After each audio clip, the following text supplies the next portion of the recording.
വാങ്കൂട്ടൻ ചോദിച്ചത് ഇവിടുത്തെ ഡിവൈഎഫ്ഐക്കാരെ എത്രയോ നാളുകളായി നിങ്ങൾ ചെയ്യുന്ന സംഘടനാ പ്രവർത്തനം എന്താണ്? പൊതിച്ചോറ് മാത്രമല്ലേ?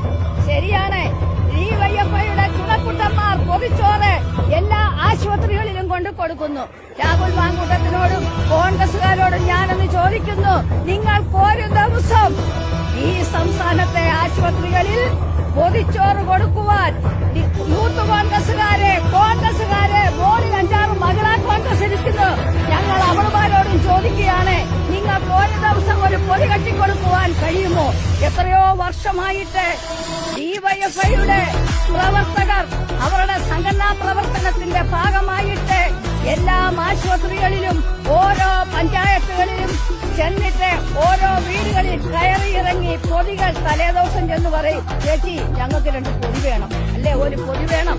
അങ്ങനെ അവരോട് ആവശ്യപ്പെട്ട് അവരാ പൊതി കൊടുക്കുമ്പോൾ അത് കളക്ട് ചെയ്ത് സർക്കാർ ആശുപത്രികളിൽ കൊണ്ടുകൊടുക്കും. എന്തേ നിങ്ങൾക്കത് കഴിയുമോ? നിങ്ങളുടെ പണി എന്താന്ന് വെച്ചാല് യുവതികളെ പീഡിപ്പിക്കുക, അവരെ ഗർഭിണികളാക്കുക, എന്നിട്ട് അവരോട് പറയുക കൊച്ചിനെ കൊണ്ട് കളയുക. അതിന്റെ തന്തയാരാണെന്ന് എനിക്ക് കേൾക്കാൻ പറ്റില്ല.